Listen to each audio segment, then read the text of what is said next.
Salutations mes chers, je suis Crillon du service magnétique. En effet, ce sont des moments où nous vous parlons personnellement. Certains ont senti que la canalisation n'était pas personnelle. Ils ont estimé que ce sont des messages pour la planète. La planète, mes chers, est composée individuellement de vous, de vous, de vous et de vous.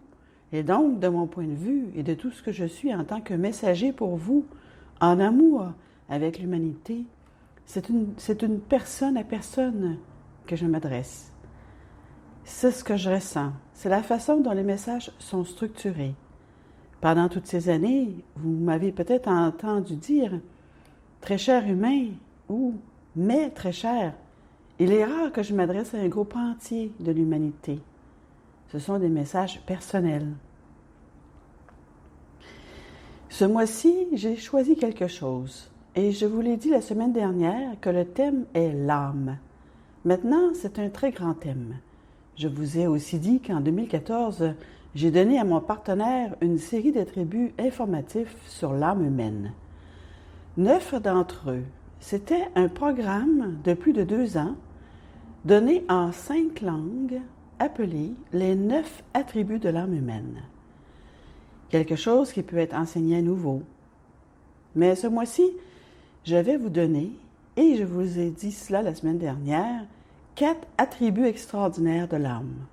Extraordinaire. L'âme elle-même est extraordinaire, et la semaine dernière, nous vous avons donné l'immensité de ce que cela peut signifier d'avoir une âme.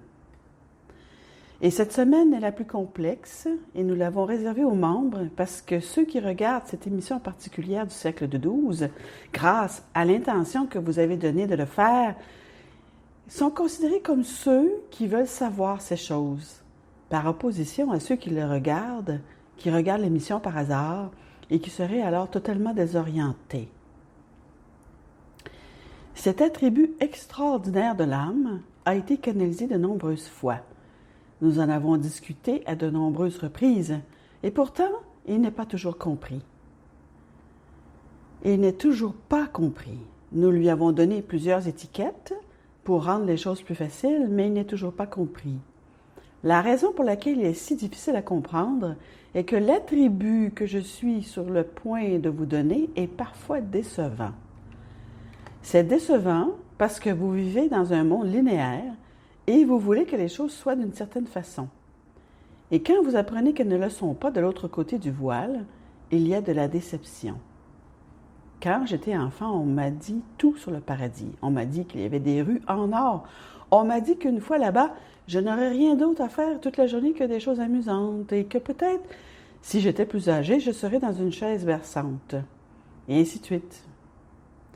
On m'a donné, enfant, une description linéaire de quelque chose qui n'existe pas, mais qui est grandiose de l'autre côté du voile, une existence avec Dieu. C'est vrai, c'est vrai. Et pourtant, cela n'a rien à voir avec des rues dorées ou une rocking chair. Et quand j'ai découvert ça, j'ai été déçue. Oh, je voulais voir les rues d'or.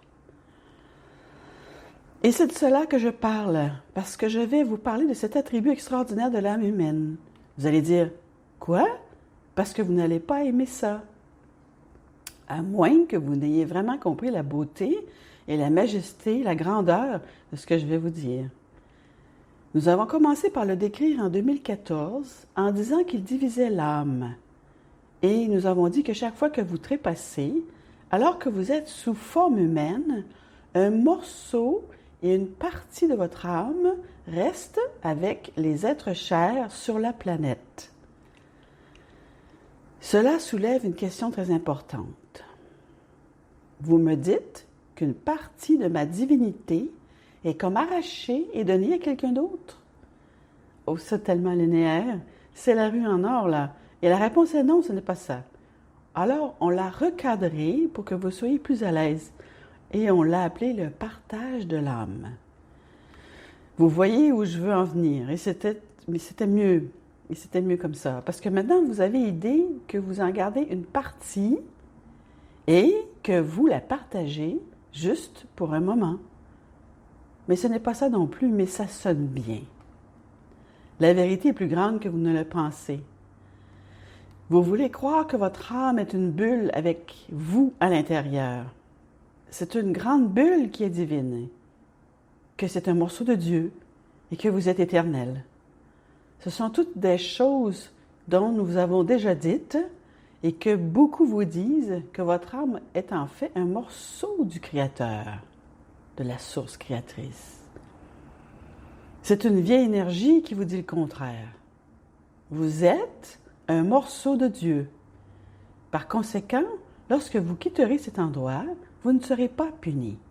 Vous êtes une partie du Créateur, il ne peut pas se punir lui-même. Donc, ce que je vais vous dire est ceci.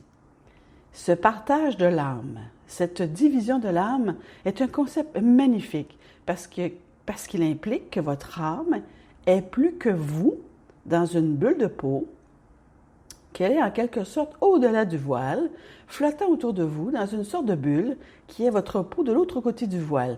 En d'autres termes, cela impliquerait que vous êtes renfermé. Eh bien non, vous ne l'êtes pas. Si vous compreniez les choses multidimensionnelles, vous comprendriez qu'il n'y a pas de contenant, de confinement. Il n'y a pas de bulle, il n'y a pas de peau. Il n'y a rien qui puisse décrire la taille de votre âme. Elle est tout simplement. Quelle est la taille de Dieu? Vous voulez souligner que vous allez mettre Dieu dans une peau? Et la réponse est non. Vous ne pouvez pas le faire. Et vous ne pouvez pas non plus le faire avec votre âme. Les mères des étoiles, en Lémurie, avaient l'habitude de donner l'exemple de cela aux enfants et de leur dire « Alors, quelle est la taille de la joie? Tracez-le dans un cercle.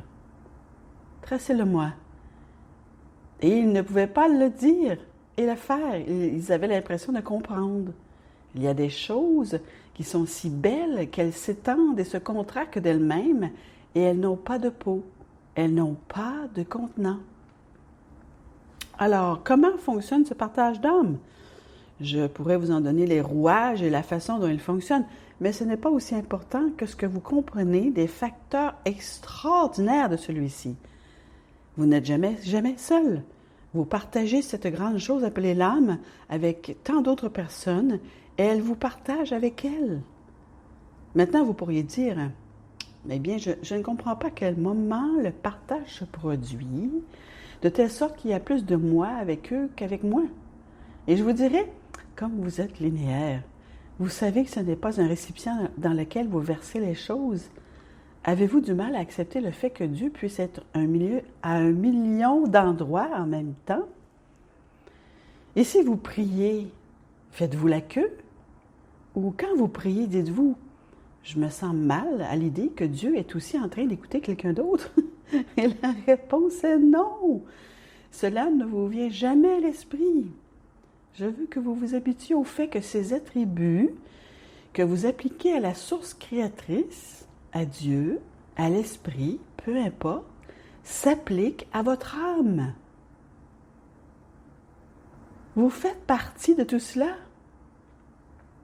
Par conséquent, tout ce qui fait partie de votre âme est l'âme. Pouvez-vous imaginer un très très beau scénario où lorsque vous quittez cette terre, un morceau et une partie de votre divinité reste avec ceux qui vous entourent et qui vous aiment? Ceux qui vous aiment. Je n'ai pas dit vos parents ou vos enfants, j'ai dit ceux qui vous aiment. Et c'est un peu différent. Et c'est pour une raison. Et cette raison et cette conception et tout ce système, si vous voulez l'appeler ainsi, servent la bienveillance, la beauté et la gentillesse. Et beaucoup savent de quoi je parle. Ils tempèrent le chagrin d'un être cher qui te trépasse. Et si vous êtes vraiment dans le programme et que vous comprenez que vous pouvez ressentir cet être cher jusqu'à ce qu'il soit temps pour vous de trépasser, alors vous transmettez ça au vôtre. Quel système! Mais pour que cela fonctionne, il faut partager son âme. C'est comme si vous vous hissiez dans leur âme pendant un moment et que dans le processus, il y avait de la bienveillance, de la beauté, de la compassion pour eux et pour vous. Voilà ce qu'est vraiment l'âme. C'est pour partager. Certains diront, je ne comprends toujours pas. Je vais donner un exemple linéaire, parce que beaucoup le demandent.